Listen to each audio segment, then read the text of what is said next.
One. Welcome everyone to Latter Daily Digest and Third Verse and Momo Nomo. We're doing this episode of the Salt Lake Expositor, more murders among the Mormons. So anyway, Megan, you want to give us a little highlight of what's going on? Yeah, no, if we did have an episode where there were more mermen among the Mormons, I think that would be fascinating for everyone. We should put that together as soon as possible. We need mermen. That's right. So it's a bit of a heavy topic today, and I do want to give a little bit of a disclaimer that while we are going to be talking about some political ideas, this is not going to be a political discussion by any means. At least that's my intention. I don't know if you guys have a different idea. If you do, you can correct me later. But I just want to give that as a disclaimer, and also as a disclaimer that we're going to be talking about, a shooting that was traumatic for a lot of people and continues to be as conversations around that event continue to play out online. So I also want to say it's Sunday, September 14th at about 3:10 p.m. Central Time. And some of the things that we say on here today may later be disproven as more evidence comes to light. And so if you're watching this, anytime after it goes live, there's always a possibility that more information or more clarity has come out on certain things that we're going to talk about today. So we're discussing what is current to the best of our knowledge. Also, encourage people in the chat to correct us if there's something that we get wrong factually, because I, for one, I don't know about Randy and Jean, but I, for one, want to be corrected if I say something that's wrong. So, not me. If I say something wrong, I want to continue to believe that I'm right. Let it ride. Got it. Good to know. Because I don't know what it's like to be wrong and never even experienced that. I thought I was wrong once, but I made a mistake. So I'm in the same camp as you, Randy. You were wrong. So we're going to be talking today about the Church of Jesus Christ of Latter-day Saints, their response to the shooting that happened on September 10th on the campus of Utah Valley University. And so it was a conservative activist, Charlie Kirk, who was speaking at a political rally there on the campus. And he was shot, as far as we know, allegedly by a shooter who was on the roof, who was later identified as Tyler Robinson, who's a 22-year-old native of Washington, Utah, which is in southern Utah near St. George. And as far as we know, he was not a student at Utah Valley University. He previously attended Utah State University just for one semester. He'd received a full ride presidential scholarship to Utah State University, but only attended one semester there and then went on to attend an electrician program at a trade school and was in his third year there. As far as we know, he had a roommate, and he was messaging with this roommate on Discord after the shooting took place, asking that roommate to go and collect the weapon that was used and describing the weapon so that the roommate could help him out. As far as we know, that roommate is cooperating with authorities. And what we know about how the shooter was identified, hello to Loki, the dog over there. The shooter was identified by, from what I understand, his uncle saw pictures that were being circulated online, and his uncle recognized that this might be my nephew, and called Tyler's father.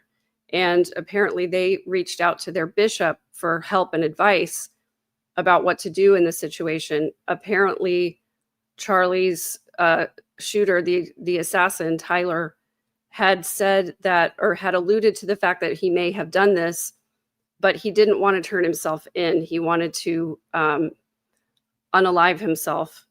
And the father, I guess, convinced him not to, or at least called authorities so that Tyler could be apprehended. And he was arrested. He is in custody.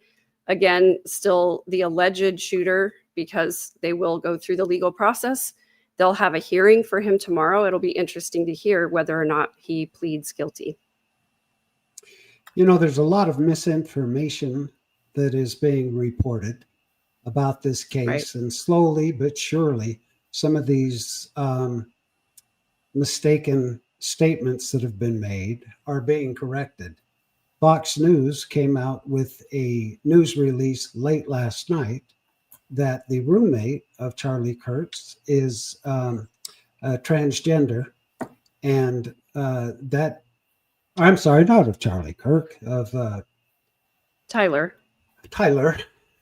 That indicates to me that he was fairly progressive and, wasn't this extreme or right-wing individual that I think we first thought he was. However, he was also wearing a Trump shirt in one of the pictures that I saw of him. So, it's a little bit confusing as to what his viewpoints are. And another report was that his father was in law enforcement, but he was not. He was a cabinet maker. Right. And I'll just say, we will add to the mistake list probably at some point during the day, during our conversation. But some things are just our opinions about things, and some things we're sharing other news things. And I actually do have, Megan, if you're ready, the first statement that came out from the church, official church news. Yeah, I do want to say before we go on that yes, we do know for sure that he was raised by a family who is faithful in the LDS church, but we don't know what his personal beliefs or feelings are about the LDS church. And I also have heard some speculation as well that Tyler belonged to an actually ultra conservative group. And that was derived by some people on social media who are saying that one of the things that he wrote on one of the gun casings could be attributed to this ultra conservative right-wing personality. Now, as to whether or not he ascribes to that ideology or believes in it or any of that, we don't know, because at this point we don't have a manifesto or a statement that is directly from him saying what he believes or how he felt. Some people have suggested that his roommate is transgender, and I don't know if that's been confirmed or not. Do either one of you? I don't know. Well, according to Fox News, in a special report last night, they did say that his roommate was a transgender individual. Okay. Well, one source is good. I always like to have more than one. So it's an interesting thing to note, just because it may explain why Tyler may have had some bad feelings towards Charlie Kirk, because Charlie Kirk was fairly vocal about his feelings about LGBTQ community. And we should say Charlie Kirk is a husband and a father, was a husband and a father. And I believe his death is tragic, just for the fact that if we remove politics from it, his wife is now a widow. His kids are now going to grow up without him. And I just really, my heart goes out to his family and the people who are affected by his death. I saw a video last night of his widow at his open casket, holding on to his hand and weeping, saying how much she loved him and how much she'll miss him. And it just, I don't care what anybody's viewpoints are. It's tragic for a family to lose their dad and the husband that young. Right. Thank you. Jean, do you want to go ahead and read the statement? Yeah, and I've provided a link to this in the chat as well. So Thank you. Church issues a statement on shooting in Orem, Utah. The following the shooting of an American political commentator, the following statement has been issued attributable to church spokesman Doug Anderson. Now, we could also say that who's Doug Anderson's boss? That would be Rusty Nelson. No, the new hire that was LGBTQ friendly, that everybody's against. I'm blanking on his name. We'll come up with it in a little bit. Yeah, I'll look it up. And when it says attributed to Doug Anderson, probably there was a team meeting, and he's the one that probably released it. So it's not just one person does something rogue, right? Anyway. So anyway, it says, it is with great sadness that we learn of the shooting that took place at Utah Valley University, resulting in the death of Charlie Kirk. Our prayers go out to his family at this time. We condemn violence and lawless behavior.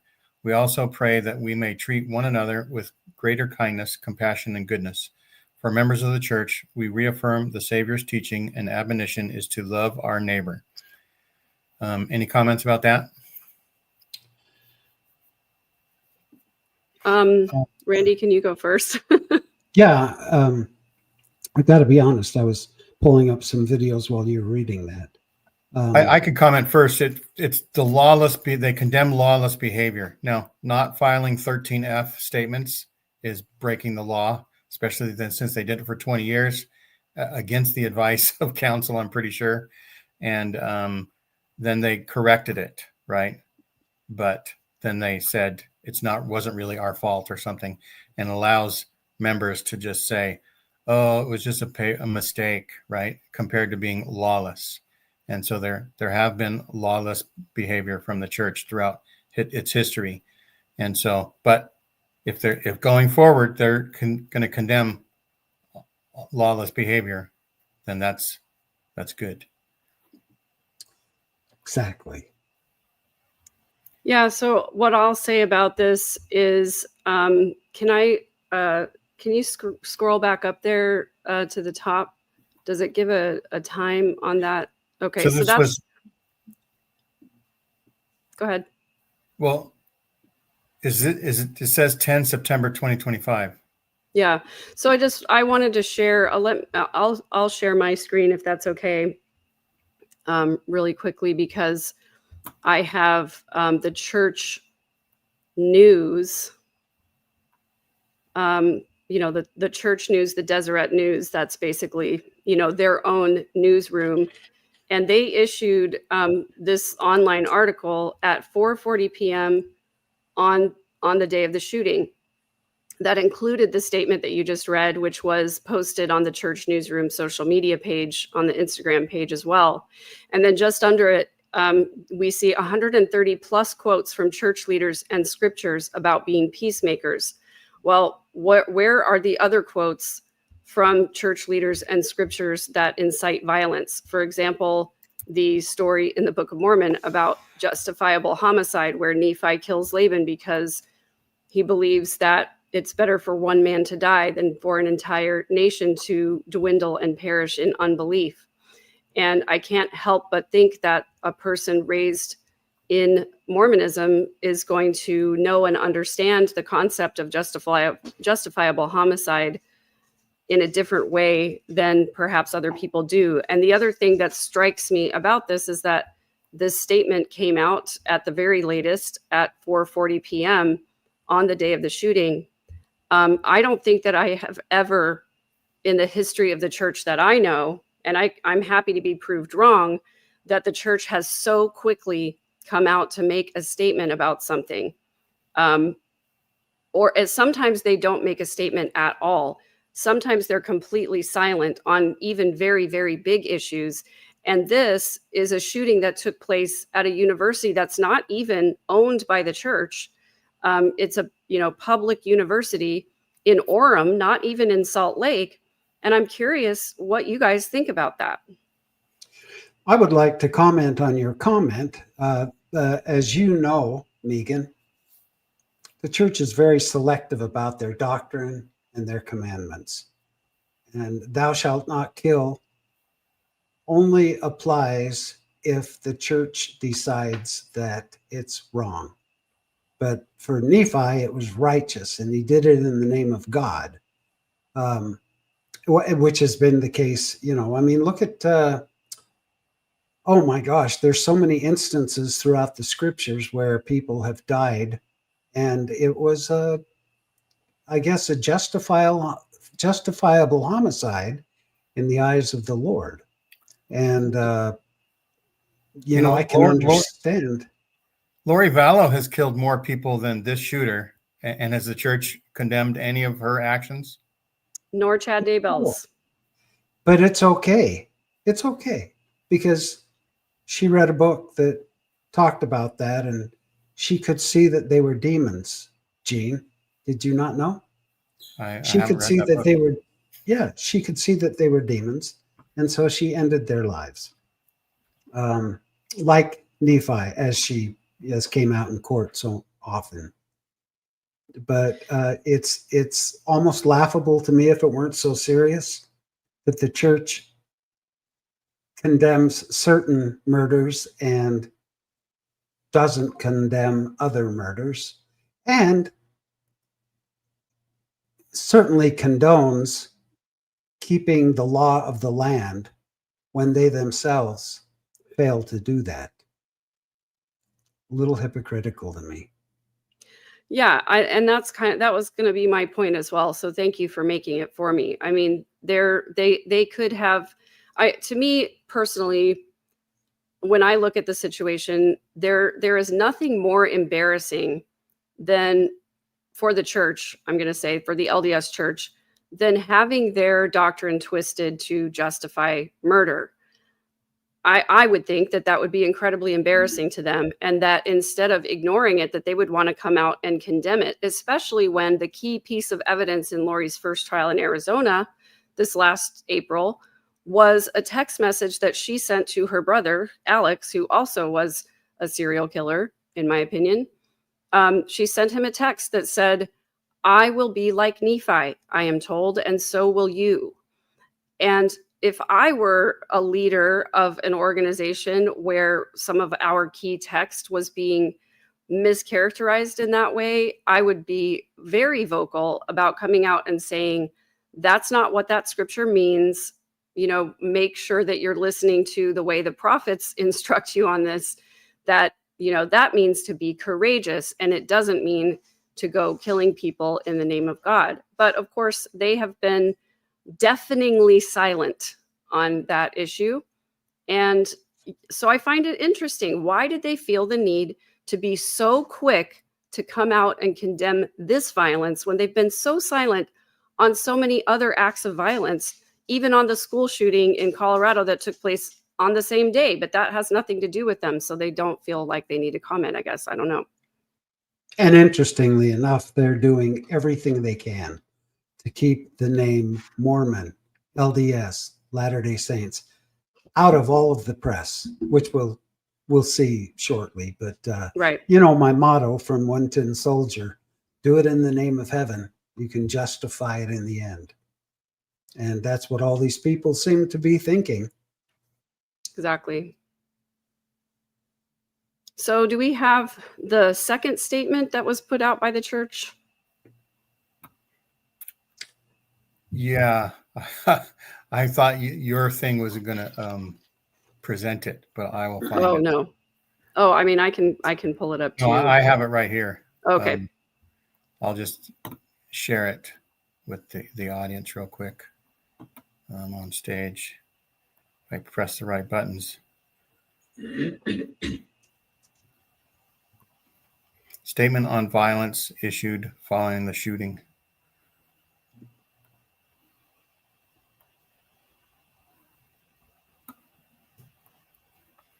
Following the shooting of an American political commentator, the following statement has been issued.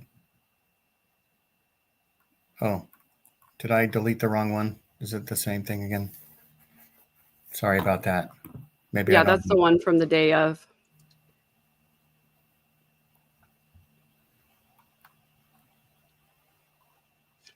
Well, damn it, Gene. How could you? 2 days later, the First Presidency issued something called First Presidency Condemns Violence, Calls for Peace. Is this the one? Yes. I think so. A call to build communities of greater kindness and love. The First Presidency of the Church of Jesus Christ of Latter-day Saints has released the following statement. You know, if you got 15 men and you give them 2 days, they can come up with this. We'll just preface it. The Church of Jesus Christ of Latter-day Saints condemns horrific acts of violence worldwide. including the recent assassination in Utah. We affirm our repeated calls to seek peace and unity despite our differences. Jesus Christ teaches us to love one another, that hate is wrong, and that human life is sacred. We urge all to reject violence and instead build understanding. Recognizing that we are all children of God, we must treat one another with more dignity, compassion, and respect. As we mourn with those who have experienced loss and care for those living in fear or conflict, we call upon people everywhere to build communities of greater kindness and love. They were very vague about that whole thing. Nothing specific. Didn't mention Charlie Kirk. Didn't mention the perpetrator. They were just vague about everything. Yeah. Like, we don't want to get involved. I mean, that's just my opinion. I'm sorry, but I read it as vague too. And I think this is actually pretty typical of the LDS Church's statements. When they do come out with a statement on something, they are vague about it. They don't want to, and this is what I see the church doing, the church leadership, the LDS church leadership doing over and over and over again. They don't want to come out and take any side because they know that they've got members who loved Charlie Kirk, and they know that they've got members who did not like what Charlie Kirk was saying. And so they're going to come out with a very vague statement that basically condemns violence and then says, that they're going to just double down on the respect of, building understanding. We're all children of God. We have to treat each other with kindness and dignity and whatever, compassion, respect, just as you say, very vague and in my opinion, not helpful. I would think that it would be important for the church to say something like, if it turns out that the person who perpetrated this act was a member of our church, we want you to know that that's not what we teach. And that, Now they've refused. Yeah, we don't teach it now. We used to teach. Well, we never really taught it. We just sort of let it happen. I will say this. This is a hill that I will die on. The Mormon church was founded in violence. Joseph Smith himself was a violent man. He was taken into court more than once for assaulting people and getting into physical altercations. His death was a violent death. Brigham Young and Joseph Smith both allowed vigilante justice to take place in the name of furthering the Mormon church. Isn't vigilante justice lawless behavior? I think it is lawless behavior. You could definitely call it that. So Mormonism was founded on violence. It has all kinds of violence. The Book of Mormon itself at least has 20 graphic depictions of violence in the book. The first of which is a justifiable homicide. That is an incredibly violent death that just didn't need to take place. God could have taken care of getting all of that done in a different way. So we've talked about that sort of ad nauseum. So I find these statements that are vague and, just decry violence to be hypocritical and also to be unhelpful in situations like this. I wonder if it was a very outspoken opponent of the church that was assassinated. Would it be different, these statements? I wonder if it would be. I think that if somebody was attacking the church and they were assassinated, I don't know. I would like to think that the church would say something about it, but who knows? Maybe they wouldn't want to give it any air. But I find the whole thing to be really troubling. Many Mormons would probably think that was an avenging angel that did that act against an anti-Mormon or something like that. Right. Yeah, and also, I heard a rumor that there was a post like this online. I hope it's not true, by a member of the LDS Church saying that, thank goodness that Charlie Kirk said something nice about the church before he died. I've seen a lot of hateful posting and I've heard a lot of hateful rhetoric. And I'm grateful that some of the people that originally were celebrating this event have dialed it back. But I think if it's your first instinct to celebrate when someone dies, I think that's very harmful. And I will also say that I abhor cancel culture. I think we have gone through the last 10 years or so of people, practicing cancel culture where they stop listening to voices of the people that they disagree with. And then your echo chamber just gets louder and louder. And that's what leads to polarization. It's what leads to people hating and dehumanizing anyone on the other side of them. And I think that we need to stop talking so much about how we're different and start recognizing how much we are the same. And we also need to listen to compassion with voices that disagree with us so that we can hear the experiences of other people rather than rejecting it. So that's my opinion. And it's it's still up in the air what his motives were for shooting Charlie. Right, exactly. We don't know for sure. Was he? Yeah, There's mixed reports. I do have a little video about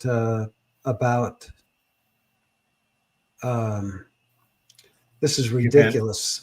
What is his name? The shooter? I've been reading it Robinson. all night. Robinson, Tyler Robinson. I just have a little video that Rebecca Biblioteca has done some incredible research on all of this and is keeping everyone up to date. And if it's okay, if you don't mind, I think I'd probably like to go ahead and play a clip from her.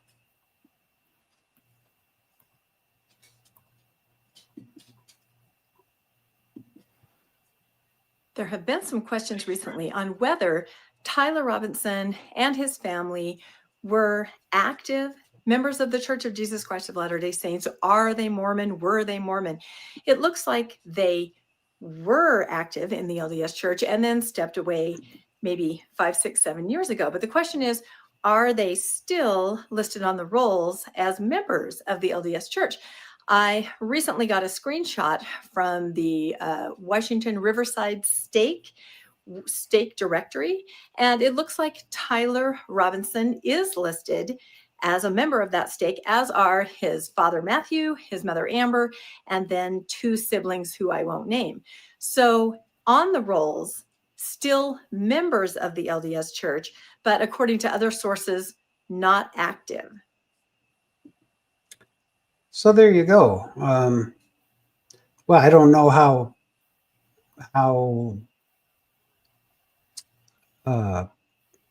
I don't know how accurate the statement is that they're not active or are active, but they're on the rolls. So I think that pretty much confirms that they were indeed LDS.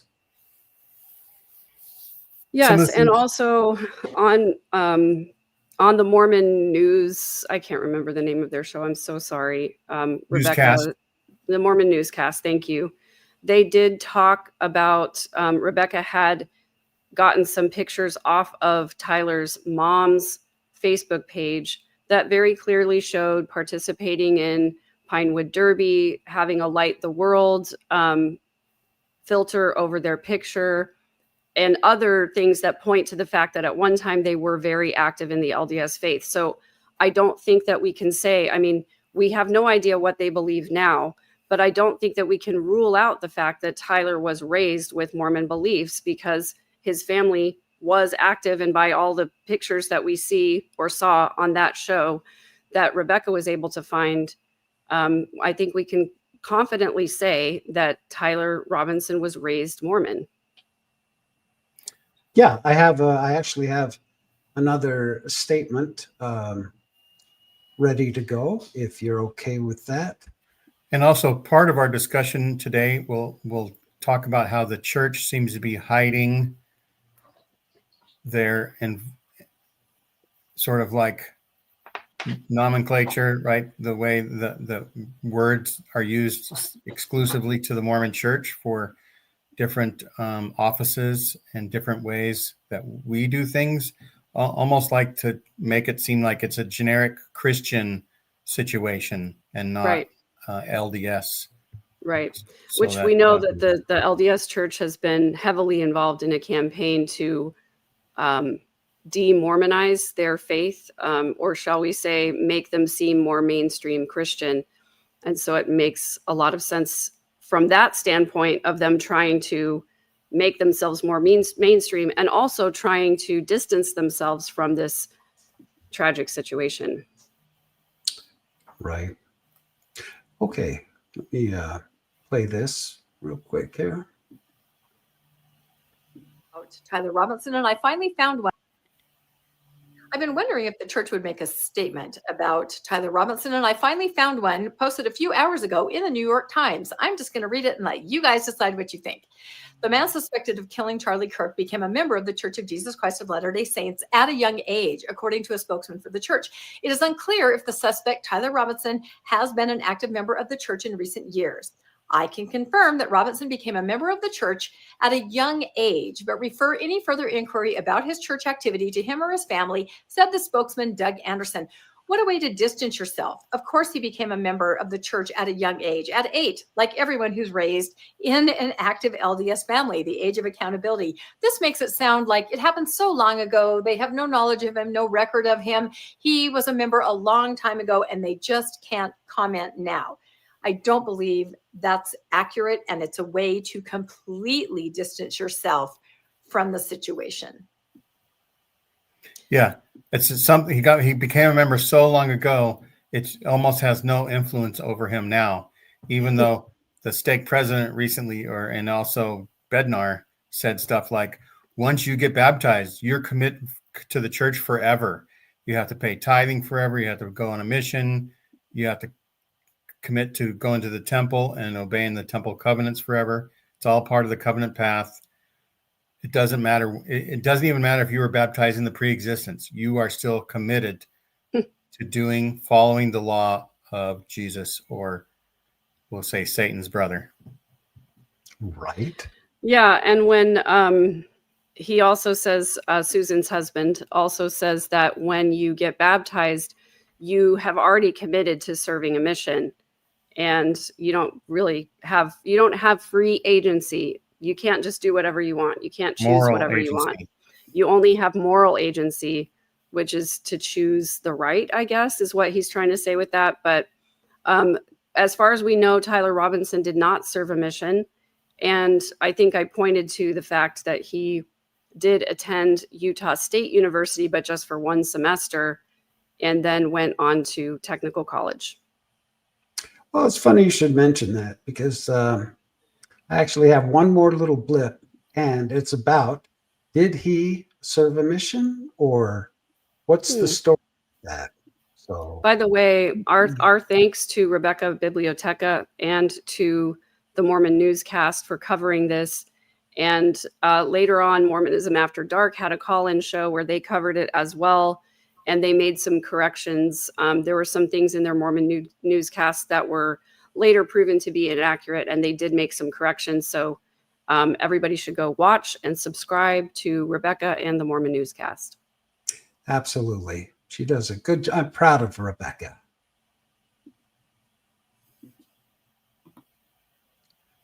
Mission. I've seen increasing speculation about this, and also people saying that they know for sure that he did. I've seen a picture that to me looks obviously AI generated of him as a missionary. I had somebody say, oh, I have a friend who was his companion. So I thought I would just throw a timeline out there to begin with and let you all decide if you think this is a possibility. So in 2020, in August, he started his senior year, senior year of high school, 2020. In 2021, in the spring, you've all seen the video of him excitedly reading information that he received a scholarship, a very important scholarship to Utah State University, not UVU, but USU.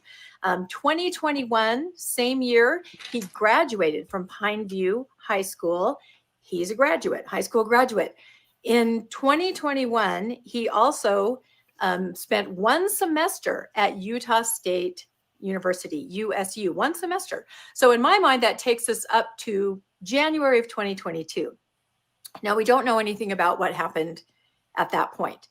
The next information that we have is current right now, 2025, where he is said to be a third-year student at Dixie Technical College studying something to do with electrical engineering, something like that. So if you kind of take those dates in your mind and look through them, it is possible that there was enough time there between his one semester at Utah State University, which would have ended in the beginning of 2022, to serve a full-time mission between 2022 and 2024.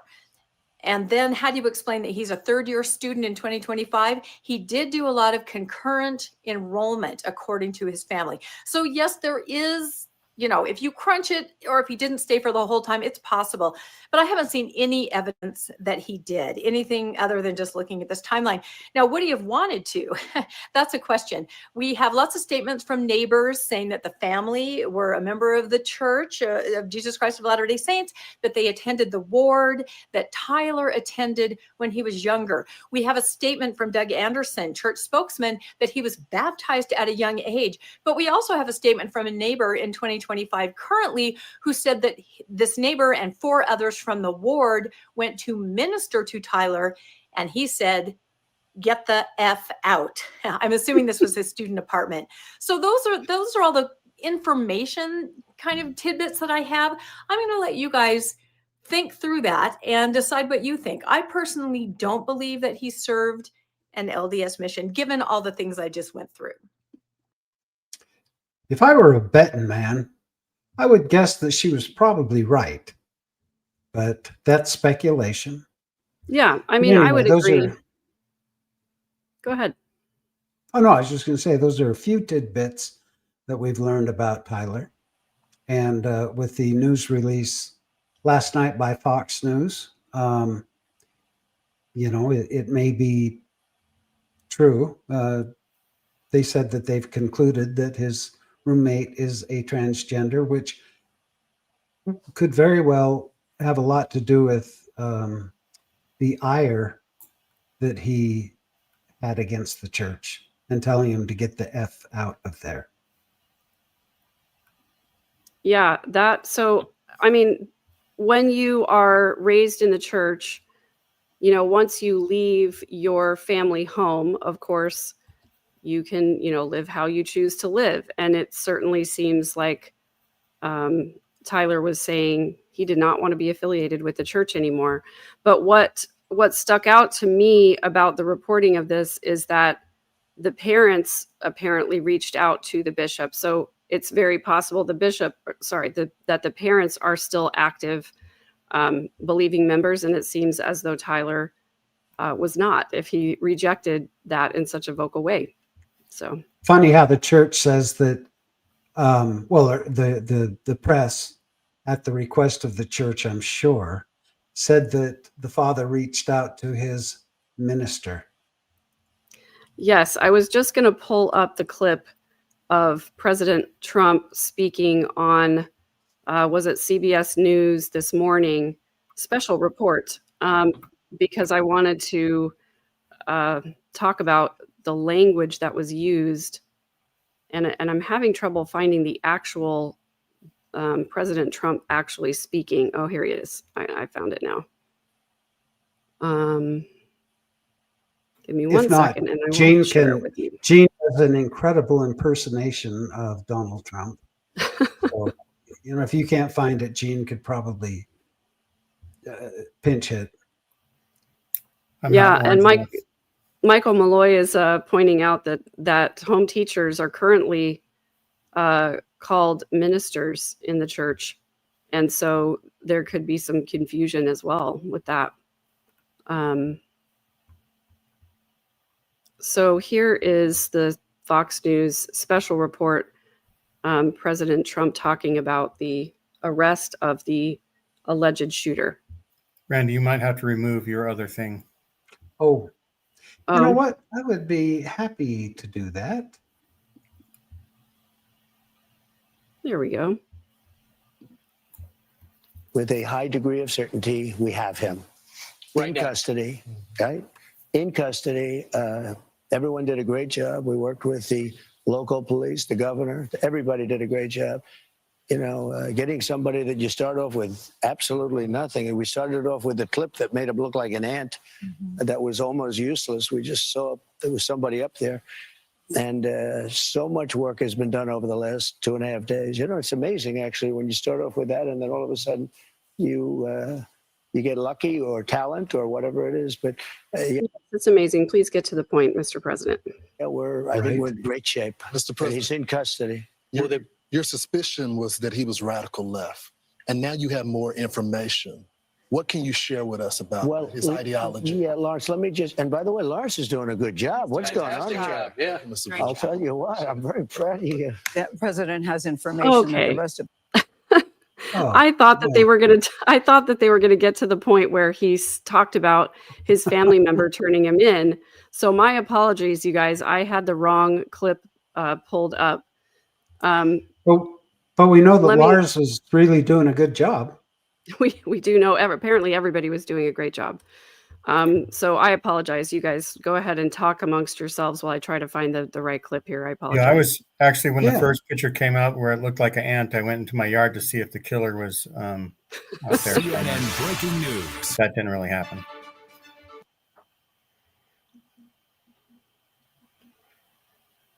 So you guys don't have anything else you want to talk about while I look for this yeah, clip? yeah. Sorry, I thought you were ready to Okay. hit play. No, I said I- I'm looking for the correct one. I want to make a little comment. I watched news footage of very close. the military escorting the casket to the plane, saluting, all that. I checked, and Charlie Kirk was never in the military.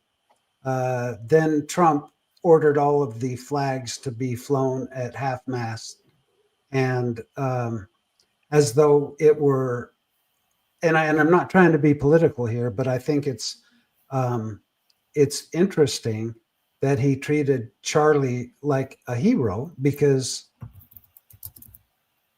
Charlie was in his camp and certainly had a lot to do with Trump winning the election, going from college to college and having all these students be somewhat indoctrinated to Trump's going to save our nation. And so I think it's interesting that he got full military escorts and flag at half-mast. What if, let's say, Governor Newsom from California passed away? What kind of treatment would he have gotten? Well, it's a good point, Randy, and it calls to mind, the case back in June when 4 members of the Democratic Party, who are fairly prominent members of the Democratic Party, were also assassinated. And I don't remember there being a half-mast flag for those 4 people. I could be wrong about that, but I don't remember. Somebody called me out for not reporting on that case because I'm reporting on this one. And I just had to say, I have to be honest and say, I only have so much emotional bandwidth. And during that time, I was heavily involved in my cousin's cases and my family drama. And I noted that situation with a lot of sadness, but I was not able to comment on it publicly because I don't like to comment publicly unless I've done my research and I have the receipts on things. And so I left that to other people to comment on. So, but I don't remember there being the same type of reverence and treatment from the White House for those assassinations as this one. And I could be wrong. But I don't think that it's any new information that President Trump favors the people who are loyal to him. So, Yeah, just a little bit. And I have to tell you all that this has nothing to do with our topic, but I smell brownies baking, which really concerns me because I'm looking into my kitchen. No one has been in there since we started this podcast. Does that mean I'm having a stroke? I don't know. But it's so weird. Randy, knowing you, it's probably somebody who has passed away who cook. liked to bake brownies and wants to get your attention for some reason. That's more true than not. Anyway, I'll let you move forward with your. I want to address, before I play the clip, I want to address Trevor Larson's comment and also some other people who I've seen fly by comments in the chat. Hopefully this story goes away. It's already gotten way too much of people's very limited attention span. The reason I feel so passionately about reporting on this story is because I think it's an incredibly troubling series of events that have taken place.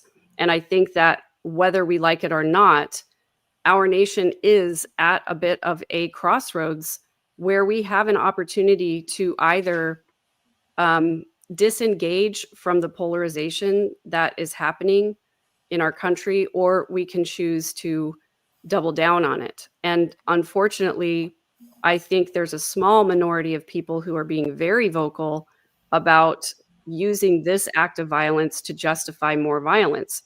And I think that's incredibly terrifying. It's terrifying to me, living in this country and going forward from here.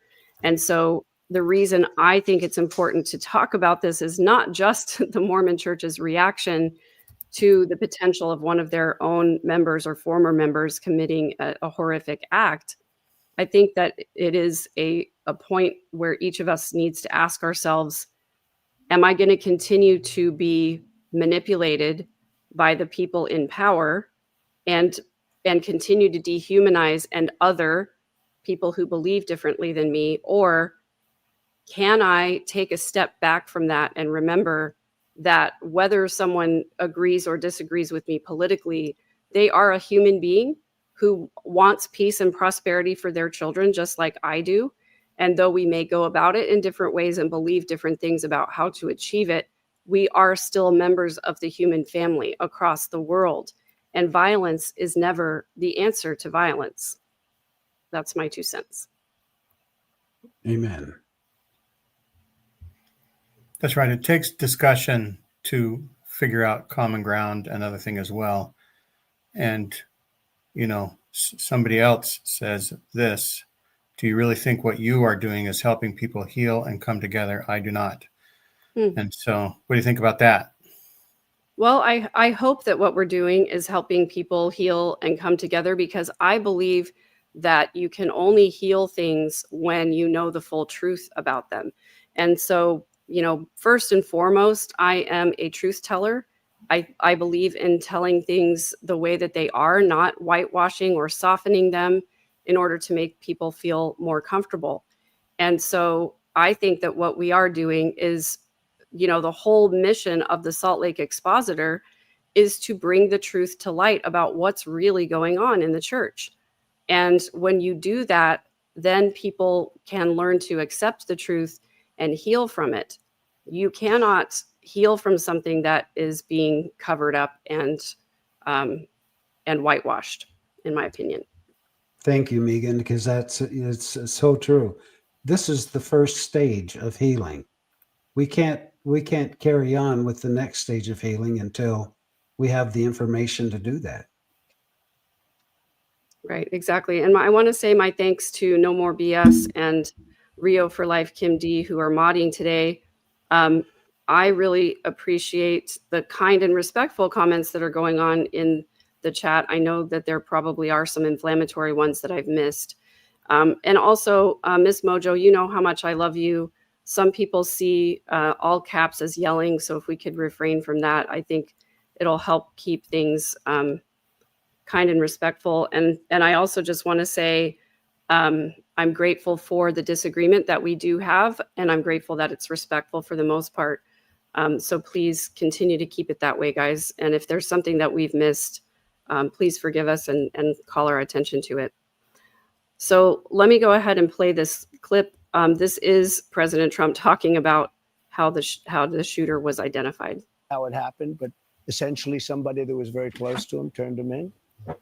And that happens when you had some of those good shots. Somebody is going to say, whether it's a parent or whatever, I'd rather not say right now. They're going to announce it today, sometime later, probably talk about that. Nick Waters on the ground for us in Utah. And we have Chris Record is. Once again, they cut him off right before the important thing. So you know what? I'm just going to go ahead and go to let me unshare real quick so that I can really quickly search for. I'm just going to go right to the Mormon newscast because they had the correct clip. And while you I do should that, if I may just, do my little reminder to all of you, we love the fact that we have such a wonderful audience watching, and that's always so welcome. If you're enjoying this, or if you find it interesting, we would love it if you'd hit the like button and share it with your friends, because it'll be recorded for time and all eternity. So feel free to share it with your friends. And Megan, are we going to have a call-in number that's posted? I thought that we would just invite people into the studio, if that's okay. Sure, Does that of work course. for you guys? It Yeah. seems like when we've tried to do call-in, we've had technical difficulties. And apparently I'm going to have to put my headphones on because my AirPods have died. Sorry. Oh, gotcha. Yeah, maybe if we could post the link for them to come into the studio. Can you do that? I'll get the link Gene? in really quickly. Randy, do you want to respond to this comment? Yeah. As far as why bring politics into this, we're not bringing politics into it. I think we're bringing an indication that there's definitely favoritism going on. And, it just happens to be on the right side. If it were on the left side, I would point it out as well. But bringing politics into it, well, he was a political figure. Charlie Kirk, that's what he was. He was a radical political figure. And so I don't think we're bringing politics into it. I think that the politics are what we're reporting on. Yeah, it's inherent in this story. We can't not talk about left and right in this story because of Charlie Kirk being a right wing political commentator, and it was done at a political rally, and so that's really the point. Also, I'll agree with Trevor Larson. Politicians brought politics into this. Now, I'm going to go out on a huge limb here, which, my mama always told me, no, she didn't actually. I probably shouldn't do, but I'm going to do it anyway. I will say that if it is true that the shooter had a roommate who is transgender and they were in a romantic relationship, I can understand how Charlie Kirk's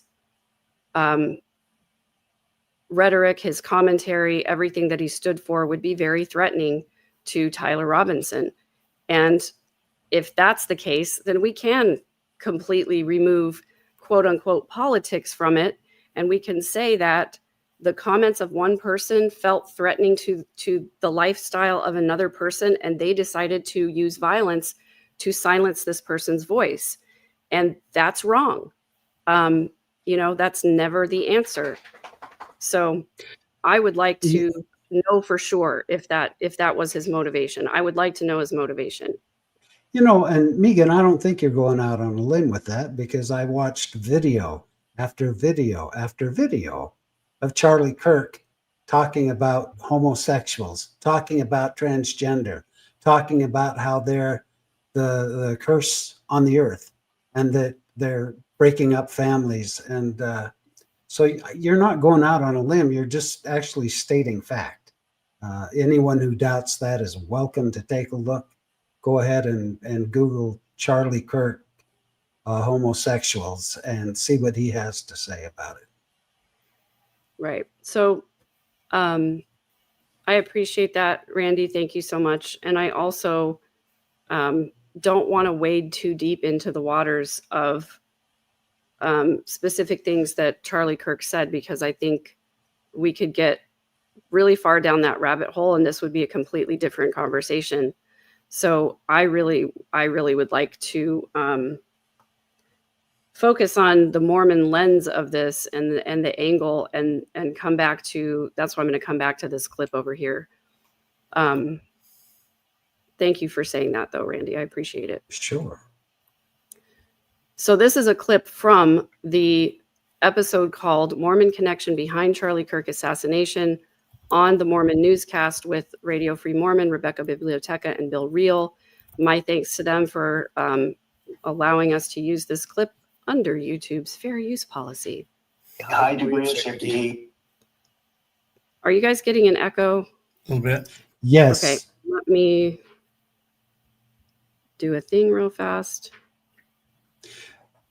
This is Megan, excuse me, doing a thing. All right, I did a thing, and now let's see if the echo has gone away. We have him.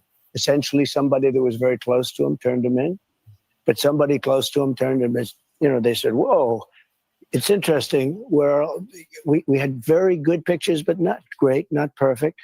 And when you look at it, what happened is somebody, and this happens a lot. It happened with the crazy Boston bomber. It happened with others.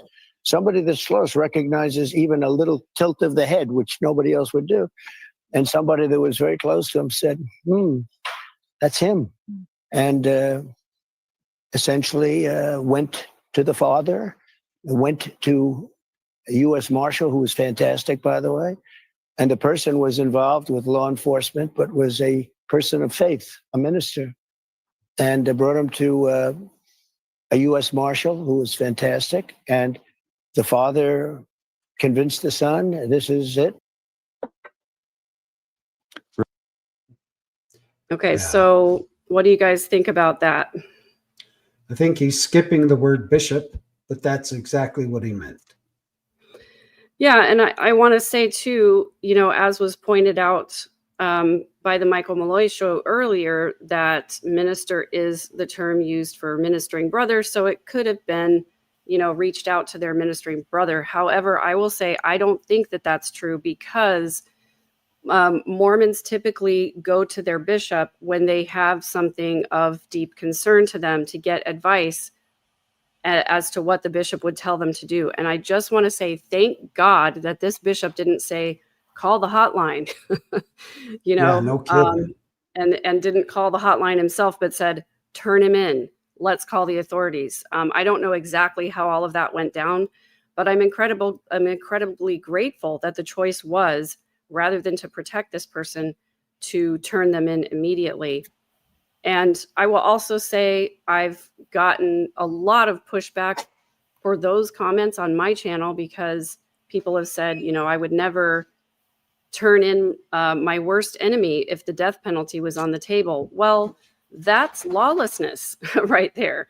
That's an act of vigilantism, to not turn somebody in who has killed another person. And I, can personally, that's right. And I can personally attest, and I said this on my channel on the episode I did the other day, that I had to turn one of my children in for something at one point, and it was a horrible, hard decision. I did not want to do it. I struggled with it. I had people very close to me telling me that I did the wrong thing. And, my relationship with that child was very, very strained for a long time. They hated me for a long time. But as time has gone by, I've said that I would not do it any differently, because I believe in holding people accountable, and I believe in people experiencing the natural consequences of their behavior. So while it is a heart-wrenching decision as a parent to have to turn your child in, knowing that they're going to receive really harsh consequences, that it's a heartbreaking decision to have to make. But when you don't hold people accountable is when you get a Lori Vallow, Alex Cox situation. Yeah, exactly.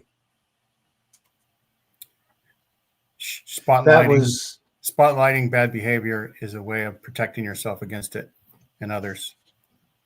It's a way of protecting others for sure. I mean, somebody who's willing to commit an act of violence is certainly going to go on to commit more acts of violence, probably. Not only that, but they need to be held accountable for what they've already done as well. Again, just mentioning that Tyler Robinson is allegedly the shooter. Obviously, the legal process has to take its course as well. And I remember the earlier commenter that pushed back on Randy talking about half-mast or half-staff. And I just found out that half-mast means the flag on a ship is half, and half-staff is a flag that's land-based. But anyway.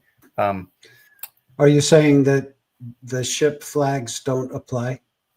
No, I'm saying that I just learned that. That's all. But the pushback was politics. You were bringing politics in it, but we want to identify the fact that the first words out of Donald Trump's mouth, just about, were that it was the radical left was responsible for this, and so if the person who's in charge of a party can't moderate their voice, how would you expect, other people to moderate? And in a way, other people not moderating is pushing back against the fact that Donald Trump was not responsible in a lot of his comments. Good point, Gene. That's a good point. That is a really good point. Yeah, thank you for making that. Yeah, and I do want to say too, we don't know for sure what this alleged shooter's political leanings are, because again, we don't have a manifesto, we don't have a statement from them, we really don't have any of their writings. We have some things that were written on bullet casings, but I've heard different interpretations of that even among the mainstream media. And so, it's hard to say exactly what what this person's motivations were until we hear from them.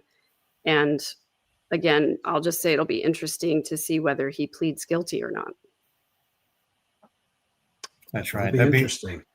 It's sort of like memes nowadays. When Randy and I were kids, there was a meme where people would draw something peeking over a fence, and it would say, "Kilroy was here." That was like one of the first memes that just like meant nothing. So if somebody had written on a bullet casing back then, "Kilroy was here," it just, was just whatever's in the zeitgeist, right? Whatever's happening. And so a lot of the things were related to either a video game or some other memes, and it could just be something that was on their mind when they wrote it down. And when he says Kilroy, he doesn't mean Killroy. It's Kilroy, like a man's name, Kilroy. Yeah. Trevor Larson has entered the chat. Let's bring up Trevor and get his take on this. And Randy, would you go ahead, or Gene, would you go ahead and put the link in chat again, just in case anyone else wants to have a brief comment? How are you, Trevor? Hey, guys. Hey, Trevor. Good to see you guys. Yeah, and somehow, Trevor, you need to speak closer to a mic or something, because some people are saying in our last show that we did that it was kind of hard to hear you. Yeah, I need to actually get a microphone. Tell us what's on your mind, Trevor. Well, it's reminded me of a story of my brother died about like a decade ago. And it was kind of about the healing power of a fart. What I mean by that is he choked on some food and didn't have air for long enough where he went brain dead. He was in the hospital, and they were gonna pull out the air breathing tube so he'd die. And we're all there's maybe 20 people in my family sitting in this hospital room, gathered around. And the nurse came in to pull out the tube. She had to get some gloves, and that was behind me. So I had to lean over for her to get them on like one cheek, and just this like huge fart came out. It was like super loud, and it just made me laugh so hard. It's like a horrible situation, but still that moment, it's like there's a little something that made it a little easier. Like even in that horrible situation, a fart is still funny. I'm sorry about your brother, Trevor. Yeah, it was bad, but that's life. And there are, human things that just happen, and they are sometimes shocking, and it makes us laugh. Other human things that happen make us cry. They're different responses, but But you're basically saying it changed the mood. It changed, your feelings about things just for a little bit brief, so it didn't have to be so somber. Yeah, it's just like a little break. Like, okay, that was nice. A little levity. A little awkwardness, but humor. Like me smelling brownies, which, by the way, is getting stronger, and it's freaking me out. So I was wondering if Mormon ministers were at the door that you're unaware of. At Randy, my I think- door? Yeah. I think you only need to be worried if you smell blueberry pie. That's right. I think if it's brownies, you're okay. I'm pretty sure we don't have any brownie candles. But yeah, well, to be continued, because the kitchen, although, Gene, when he came to my home, saw my studio and he said, I thought your studio, when I see it, it looks a lot bigger. But the fact of the matter is my kitchen is right to my left. That's the kitchen. And yeah, nothing going in the oven. And the front door is within hearing shot. So I guess what I'm afraid of is I'm going to be sorely disappointed after this, because there are going to be no brownies, even after I smelled them. But Mary would say the brownies have to be keto. Yeah. I know I couldn't eat them anyway. So good point, Mary. It's a ghost tempting you, the brownie ghost. Yeah, could be, actually. Yes. Did we have any other specific information about the church's sort of toning down the Mormon verbiage? I just wanted to say too that according to my research and knowledge, and again, I could have missed something, I don't believe that the church issued any statement regarding the Lafferty brothers or regarding the who was the bomber that the forging bomber, Mark Hoffman. Mark Hoffman, or Ted Bundy or Lori Vallow, Chad Daybell. I don't think they issued statements after any of those crimes happened. And so I'm very, very curious about why they decided to issue 2 statements in 2 days regarding a shooting that did not take place on church property. It did not take place in Salt Lake City. I just want to understand why they felt the need to do that. Interesting that they don't make statements on all of the hundreds and hundreds of child SA cases that come forward with LDS people involved.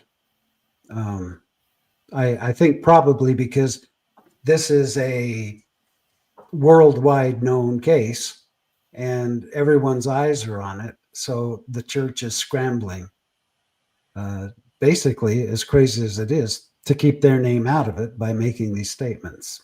They probably wanted to push back against any podcasters that might title their show "More Murder Among the Mormons." That's what I'm thinking. That's probably true. Right? I just want to say, Lamisa, to answer your question, what did the church say about Ruby Frankie and Jody Hildebrandt? Zip. Nothing.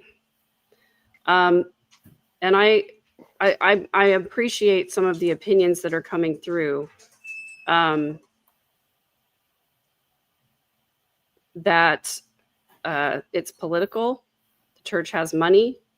The church has money, or the political parties have money. I did find it interesting that prior to the election, there was a big news conference sort of a situation that happened over Zoom, where some of the Republicans, prominent Republicans in Utah, were urging people to forgive Donald Trump for his past indiscretions and to go ahead and vote for him. And they had a whole long Zoom call about it, at which Trump himself did appear. And so, I think the church and the Trump campaign have been seen as somewhat symbiotic in some ways, especially in the state of Utah. So definitely could have been politically motivated. I don't know. I guess the only thing it could be is that Charlie Kirk's friend was Donald Trump. That's like the only difference between him and Lori Vallow. Right. Hey, And Yazetta, any of you who want to come into the studio, please, we would love to hear your opinions and watch you make them. So you've got the link. you can also keep your camera off if you don't want to be seen. But Yazetta, thank you for this, because I agree with you. I don't trust any further information that would come out about this shooter. I don't really trust it either, because this has become such a political and polarized discussion. I think it's very unlikely that we're ever going to find out his true motivations unless he chooses to make some kind of a statement, or unless we find some more writings of his, which may end up being suppressed because people might not like the narrative that comes out. But I kind of hope that he pleads not guilty, and I'll tell you why. I know that might seem like a really horrific thing to put, the victim's family and also the shooter's family through a trial and all of that. But when there's a trial, then we get to hear all of the evidence from a real standpoint, where there are rules about what can and cannot be admitted as evidence, and we do get to find out a lot of the truth behind it. But if I would wager, I would guess he probably will plead guilty to avoid getting the death penalty, if that's even possible at this point. I know that President Trump has said that he hopes that the death penalty is applied in this case. Again, he's still the alleged shooter, but also President Trump does not get to decide whether or not he gets the death penalty, actually. That would be the jury and the judge that get to decide guilt or innocence if he pleads not guilty. But a lot of times what happens in these cases is that they'll plead guilty in the hopes of having the death penalty removed from the case, or to get a lighter sentence. Plea bargain. If they don't, and this is up to the prosecuting attorney's office as to what they offer him or don't offer him. It could be possible that they don't offer him any kind of a deal for pleading guilty.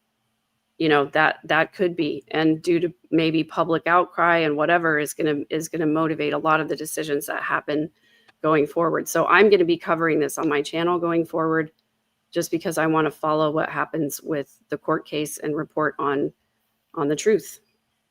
Yeah, be sure and keep your eyes on Megan's channel, because I've seen her report on cases before, and she does an incredible job.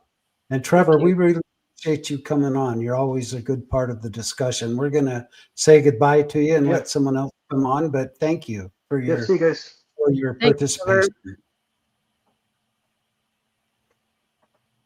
And I learned from Megan's channel, and also maybe Radio Free Mormon, is that the jury also determines the facts and the judge determines the law.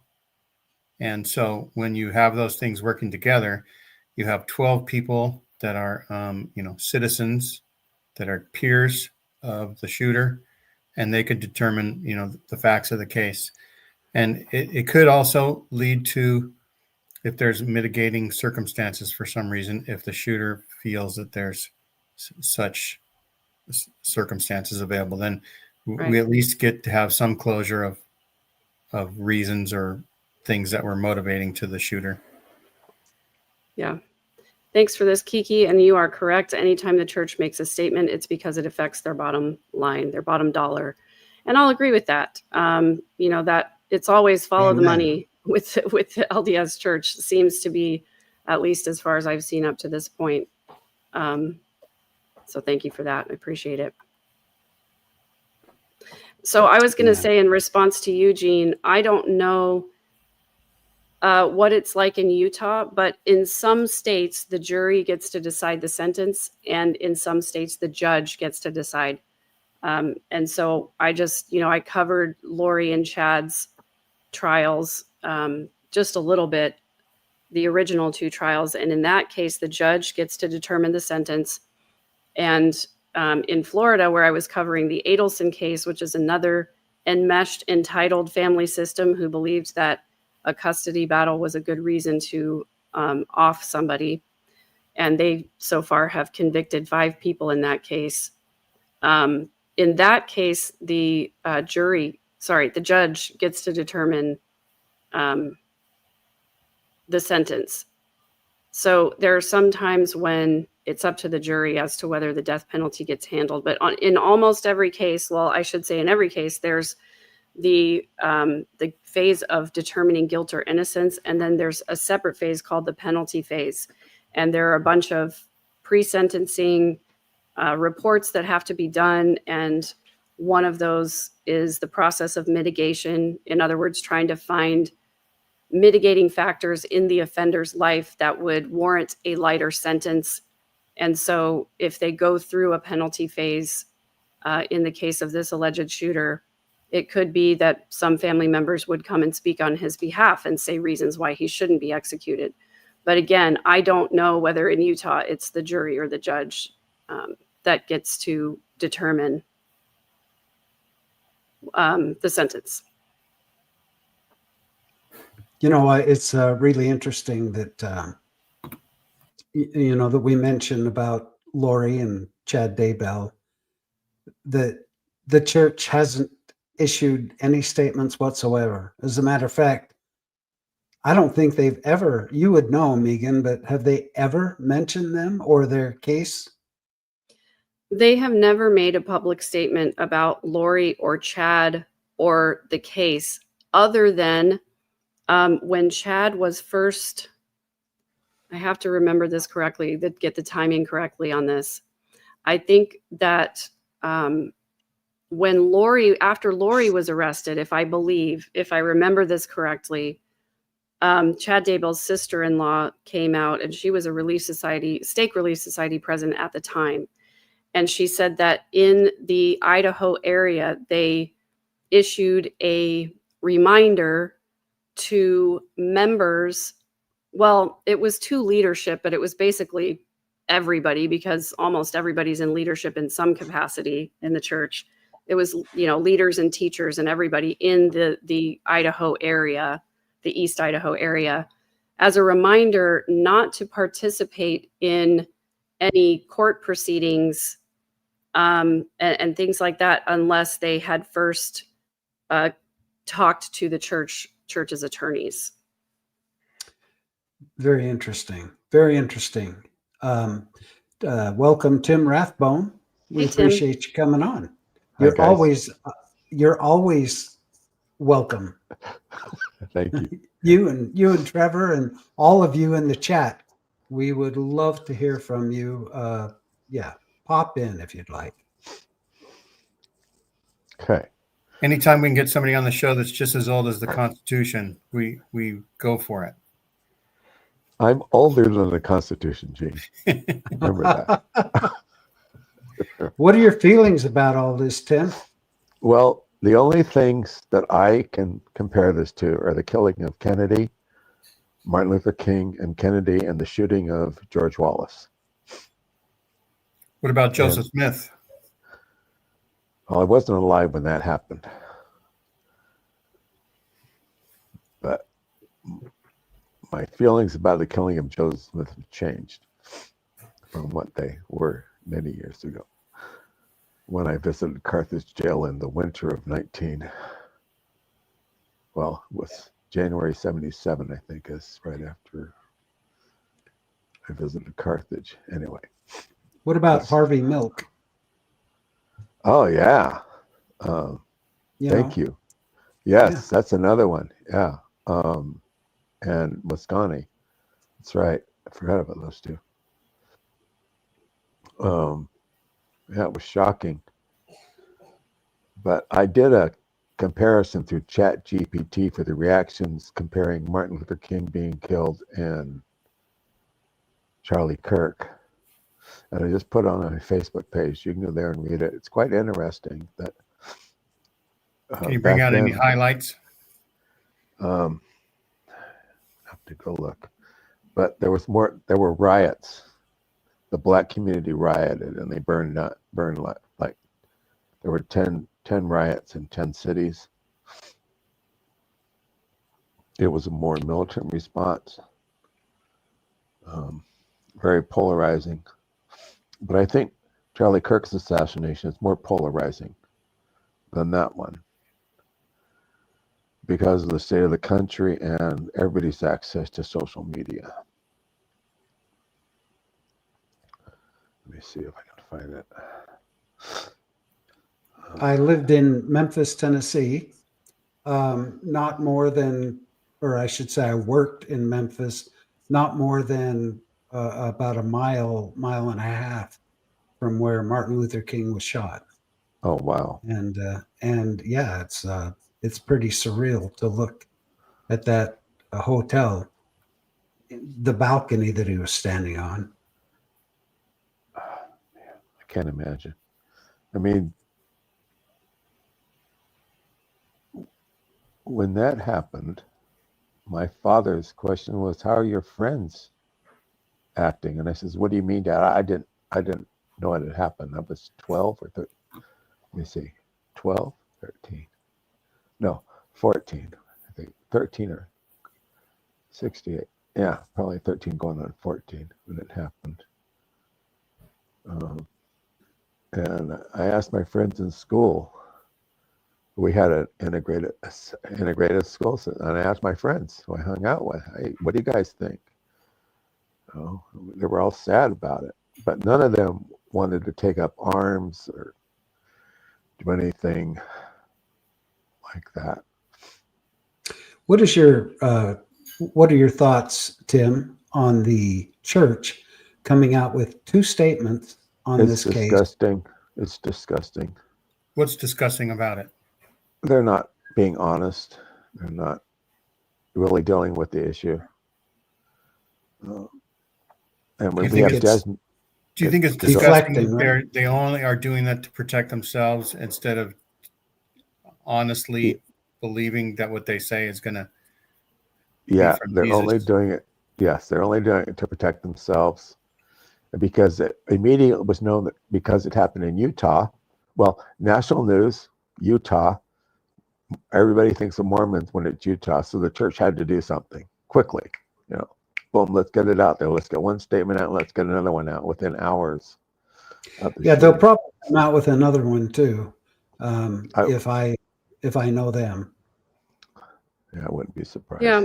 So Tim, I just want to say thank you for your comments. I agree that it is shocking and horrific to witness a public execution the way that this happened, but I'm going to disagree with the idea that that Charlie Kirk was of any of the same caliber as Martin Luther King or of JFK, just because a lot of people had no idea who he was. He was well known for debating on college campuses, but most people who didn't watch TikTok or weren't in his demographic didn't know who he was. I'm not saying that he even rises to that level, Megan. I'm just comparing it to my experience. Yeah. Thank you for clarifying.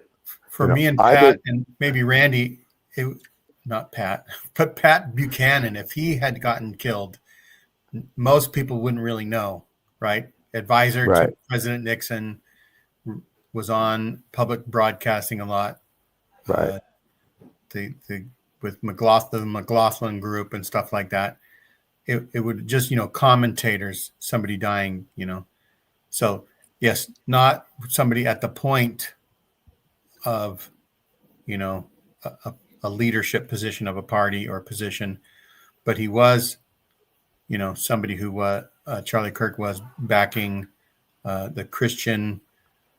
He says he was a Christian and he's a nationalist, but somehow he's not a Christian nationalist, is what I saw him say in a debate with somebody. And so I would, go ahead, Randy. I'd like to address a comment that just popped up on the screen and further comment by the same individual saying that it's absolutely disgusting. I won't use his language, but ridiculous that Harvey Milk is being compared to Martin Luther King. How can that possibly be the same? They're not the same people, but yes, it is the same situation. Harvey Milk stood for a cause. Martin Luther King stood for a cause that some people agreed with, some people didn't in both cases. So yeah, I'm comparing the two, and I would welcome, for you to message me on my Facebook if you have any desire to carry that conversation on, because it's important to understand that whether you're a homophobic individual or not, you can't deny that they're both standing for a cause.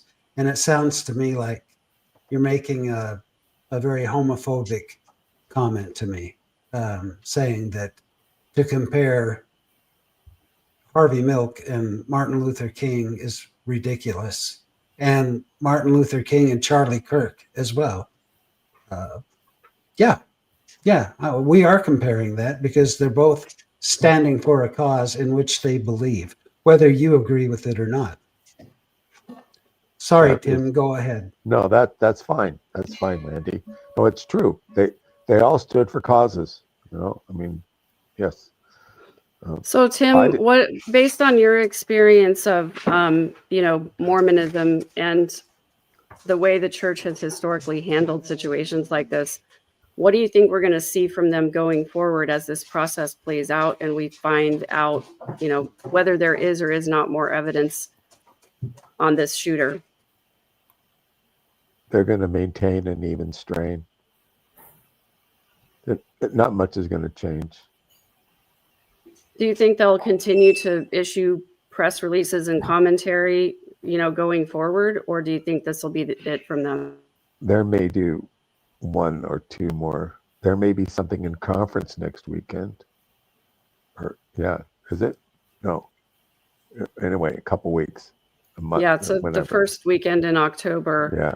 That will be interesting because I remember, waiting desperately to hear commentary from the prophet after 9/11 happened. I thought surely he's going to address this and ease our fears and let us know that everything's all right, or issue some kind of commentary about what we should be doing, how we should be reacting. Because, as a Mormon, as most Mormons do, I completely outsourced my critical thinking to the Q15, the 15 guys who are in charge, and really looked to them to answer these questions of how we should respond to things like this. And I was so disappointed that the only thing President Hinckley at the time said was that he went into his meeting the next morning and said, "We live in crazy times. Now let's get to work." I was so disappointed in that. I really wanted to hear from the church an expression of at least sorrow for the victims of that, hateful act that was perpetrated on so many innocent people, and not a word of sympathy for the victims, really. And I was so disappointed by that. Well, the church will never acknowledge a problem with anything, ever. They'll never acknowledge. They don't apologize for mistakes. They don't make apologies. That's their policy. We won't apologize for anything. There could be a bombing that blows up the conference center. They're going to apologize for that? Probably not. Not even seeking any kind of an apology, but just a comment, or of comfort or of expression of condolences for family members or anything. So it'll be really interesting to see if they do say something in conference, because they've been silent so often on so many other things. Yeah, it will be very, very interesting to watch. We'll have to watch conference and see. And it's in 3 weeks. 3 weeks. Thank you, Gene. Wow. Yeah, 3 weeks. So probably in 2 weeks, we might have a general conference, either prediction show or commentary about it. Yeah. I'm so grateful for the podcasters that sit through all the sessions of General Conference and report on it. because Me too. I don't even think I'm capable of sitting through them all. So we I don't might have make to. one or Exactly. two. Yeah. And we used to sit through all of them. Yeah. Right. Yeah. Right? So, Eugene, I don't know if you're talking about us being loony leftists to decide how people felt about Charlie Kirk. I'm not trying to say how anybody feels about Charlie Kirk. I know that there are a lot of people who loved his message and are devastated by his death. The thing that I'm asking for people to do is to suspend politics and to see Charlie Kirk as a human and as a husband and as a father. And, I know that he said a lot of things that a lot of people consider hateful, and I'll just say that as a divorced bisexual woman with LGBTQ children, anybody who says hateful things about the LGBTQ community does not have my respect. So I just will say that I didn't want this to be about politics. I wanted it to be about just taking a step back and agreeing. Can we all agree that killing somebody for what they say is wrong? Can we all agree that any time that someone puts themselves out in the public arena and they're killed for what they say, can we agree that that's wrong? Can we also agree that politics has gotten very polarizing in our country and we need to do a better job of listening to each other? Can we also agree that the Mormon Church is going to protect itself at all costs, regardless of what the situation is? And even when there's something that happens that really doesn't have anything to do with them because it didn't happen on their property, they came out and made a statement about this, and I just find it troubling that the church comments on that and not about so many other things that have so much more to do with their fundamental statements and beliefs. So, And I'll say that Jesus, or the literary figure known as Jesus Christ, by many would be considered a leftist. He was fighting against the popular conservative government at the time, and he spoke for the downtrodden and the people who were underprivileged. And so I'll just finish with that. Yeah. Good point. Yeah, like And what I is think that- what is a leftist to this guy? I'd like to know what he means by a leftist or loony. I'll take the loony part. I'll accept the loony okay. part. Yeah, I'm loony. The founding fathers were leftists. They were radicals. Okay. They started this country because they didn't like what the king was doing to them. Yeah. They were leftists. So Eugene Sant would have made a really good Tory. Is what he would have thinking. made a really good Tory. That's right. But you really would have supported the king. When the president of the United States, when asked if he wants the country to come together and says, "I don't care," what does that tell you? He wants us divided. He does not want us to come together. He wants division. And that's a good point, Tim. Although I don't want to venture into politics, I want to say that the bottom line is murder is murder. That's right. Murder is murder. Everyone should be able to speak their mind. Everyone has the right to have their opinions, to preach whatever they want to preach.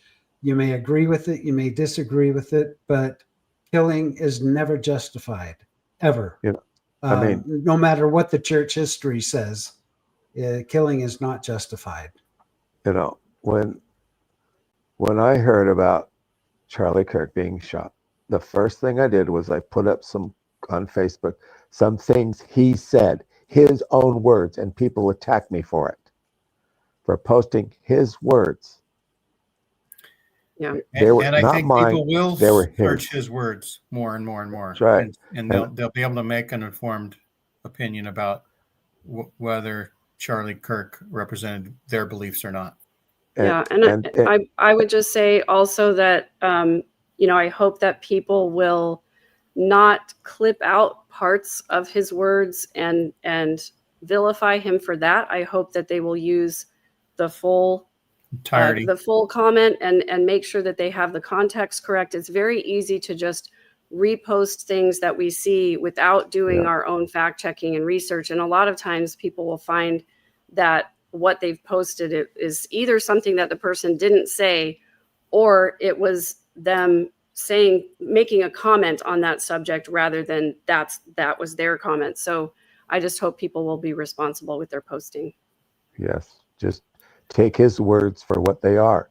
And if you disagree with them, that's fine. If you agree with them, okay, that's fine. And you can use scriptures to argue just about any position a human can think about, because almost everything is represented in the scriptures.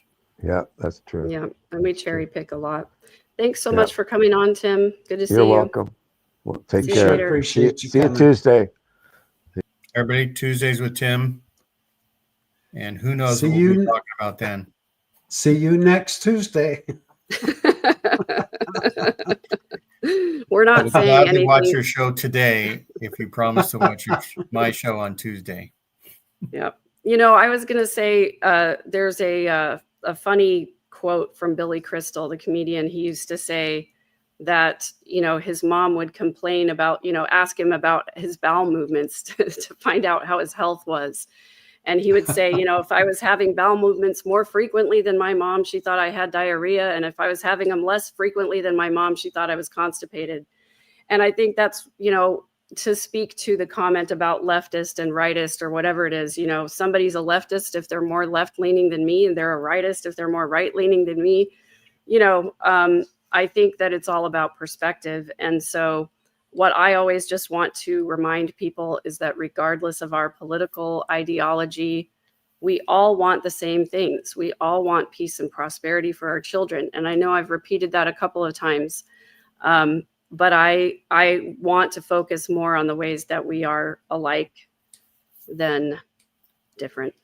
I feel the same way when I'm driving. I'm the one that knows the exact speed everybody should be going. If you're going faster than me, you're going too fast. You're driving crazy. If you're going slow, you're in everybody's way that's trying to get somewhere.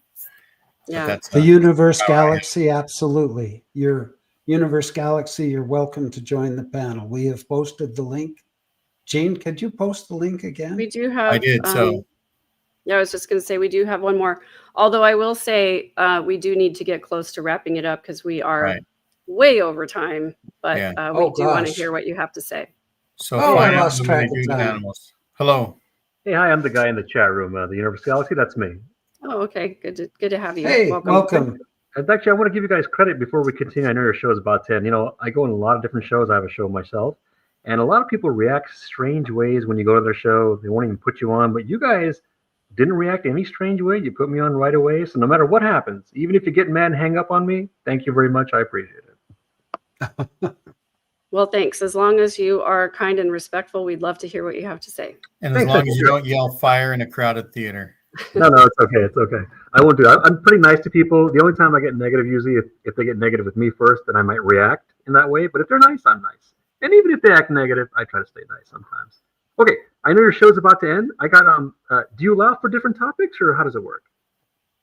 We like to stay focused on the LDS church angle of whatever it is that we're talking about, but depending on the topic.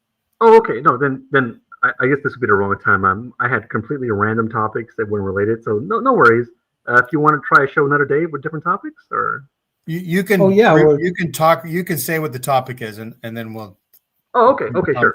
Yeah, sure. You can see my paranoia, not paranoia, my worry, because people start saying things like, he's hijacking the show, he's trolling, he's just trying to plug his page or whatever, so I always ask for permission. Here are my topics. I got 4 different ones.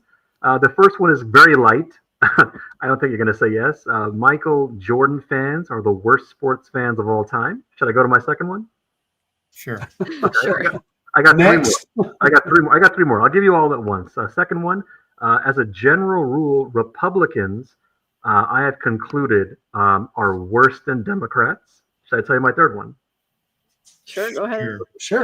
Two more to go. When you buy something that comes from an animal, whatever it is, ice cream, cheese, meat, mayonnaise, whatever it is, do you ever stop and tell yourself, wow, I'm giving my money to a place that tortures and kills animals? Should I give my last one? All right, last one. Yeah. Last one. And remember, if you're not interested in any of these, no hard feelings. Thanks for putting me on. You guys have been very nice. Last one. When you hear these stories in the news, or even if it's not in the news, you just heard about it, where some adult person, adult meaning 18 and up, had some sexual relations with some girl or guy who's under 18, but not prepubescent, like, 13 to 18. Do you ever stop and ask yourself, why in the majority of these cases is it an adult guy and a girl who's a minor? Those are my 4 topics. The only thing we actually did a topic. show on that last one. That's right. For sure, what comes to our mind is Joseph Smith. Okay, so just so you know, because when I bring up that last one, it can go in different directions. In your show, when I brought up this one, I wasn't trying to focus on age of consent laws and all that. I'm just wondering, a biological thing, why is it mostly guys who are doing this, not girls? Guys are the what do they call them? The power structure hunters. No, the guys are the aggressors, predators. That goes into that's in nature. Guys do all they can to attract the females. It's always the guy. I shouldn't say always. That's not a word to use. Right, but majority. Usually the guy pursuing the girl in nature, and we're part of that nature. And and we did a show on that already, actually, about the youth being SA'd by the adults. Right. I will say, however, though, that, as a teacher, it was always disgusting to me when I heard stories of these female teachers preying on their young male students. So it does happen. I don't think statistically it's as likely, but that's one of those things. Yeah. But if you notice in most other things, I don't want to say all, because there's always an exception to the rule. Let's say someone's stealing candy from a store, or they get into a physical fight outside, right? Or they get into a shouting match. Whatever happens, there's no such thing statistically or biologically that says one sex does it more than the other. It happens because it's a human thing. It's not a male-female thing. So sexuality is male and female. There's no differences biologically or socially. So why is it in this category, it's predominantly men? It should be equally both, just like any other thing. Except for tens of thousands of years ago, it might have been genetically positive, right? I don't know. Yeah, it's definitely an interesting, all of your questions are interesting topics for another time, but thank you so much for coming on. And do you have a channel that's called Find Out What They Do to Animals? Actually, no, I just put that on there to make people think. My page name, I'm not a troll, I'm not a prank caller, I'm not putting anything bad on the screen or anything. It's a legit page. It's called The Universe Galaxy. If any of you want to come on, you're more than welcome to come on, plug your page as many times as you like, bring up any topic, and if my show ends, I won't hang up on you. I'm just joking. I'm just joking. We appreciate you coming on. Yeah, thanks. Thanks for having me on. Thanks for being there. Who's the host, by the way? Is it one person or is it all 3 of you? It's all of us. Okay, well, thank all 3 of you for having on it. I wish you stayed on longer. I'd love to get into these things, but no worries. I know you got to go. No problem. Yeah, thanks for the invitation. But we do this every Sunday at 1 o'clock Pacific time. And one thing I try to do is democratize the news that's in the Mormon universe, right? So if things are happening and it involves the Church of Jesus Christ of Latter-day Saints or other things in that sort of that universe galaxy, is what we're trying to talk about mostly. Yeah, sure. All right. We allow thought in any shape or form. Oh, that's great. I love that. In fact, what I'm going to do now is I'm going to check out the chat room after you hang up on me, because a lot of times when I go on shows, again, like I told you, people have all kinds of strange reactions. Not just if I call in, if any new person calls in, and I want to see, is this audience going to be fair or are they going to be negative? So I'll check out the chat room.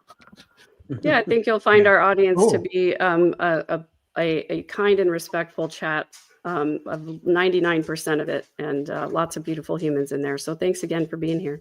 You're welcome. Thank you. Let me know if you want to go on my show. If you guys never contact me, no worries. Stay safe. Yeah, take care. Right. Thank you. Thanks. Bye. Bye-bye. Well, he was a nice gentleman. Yeah, indeed. Always good to have, some new people in the chat, new people calling in. Always appreciate reaching a new audience. And Yeah. So final thoughts from either one of you about the LDS Church's response to the Charlie Kirk shooting. Well, my final thought is it's like I've already said, there's no justification in the shooting. It's wrong, but I'm disappointed that the church is deflecting like they always seem to do. And yeah, I'm once again disappointed in the Church of Jesus Christ of Latter-day Saint leadership, not the members. The members are wonderful. And my family, and there's so many that I love dearly, but the leadership I have an issue with, and I have an issue with everything legal about the church. They break so many laws, and they deflect things that are incredibly serious, including sexual assault cases that we've done a show in the past. We might want to clip that that quote that says the church is against lawlessness, and sort of save that. Yeah, keep that in mind as we go forward and hear more about their SEC fine and the more investigation into their SEC filings. That'll be interesting. How about Eugene? Any last thoughts? No last thoughts. Sam, I didn't recognize Sam. I don't know if you knew, but thanks, Sam, for trying to come on. We got to go, but maybe next time. And then there's always Tuesdays with Tim, same channels. Yeah, so I guess I'll just say my final thoughts again. I find it very telling that the church was so quick to issue a statement after this happened and issued two in a row, one right after the other. I think because they know where their bread is buttered. And I find it incredibly disturbing that something that, that they decide they really cherry pick what they're going to comment on. And there have been so many times when I wish they would have commented on something or come out with a statement or denounced somebody's actions. And they didn't do it. And it ended up harming more people. So that is the reason I'm disappointed in the church. And I agree with you, Randy. I think first and foremost that the LDS Church is a corporation. They're going to act in their own self-interest. And they really don't care about the experiences of their individual members, which I think is really sad. I guess they acted a little bit fast with Tim Ballard, and that was that's true. That was okay. That's true. Well, it was mainly because Tim Ballard was going around saying that Elder M. Russell Ballard had sanctioned and approved all of his activities, which included allegedly essaying women, and so that was a problematic situation for them for that reason. Megan, are our especially if it was true by the LDS Church? I'm sorry, what? Are our channels sanctioned and approved by the LDS Church? They are not. I have not received my official letter of approval from the Corporation of the Church of Jesus Christ of Latter-day Saints saying how much they appreciate my truthful reporting and commentary on their actions, and I'm still waiting. So there you go. Randy, what were you going to say?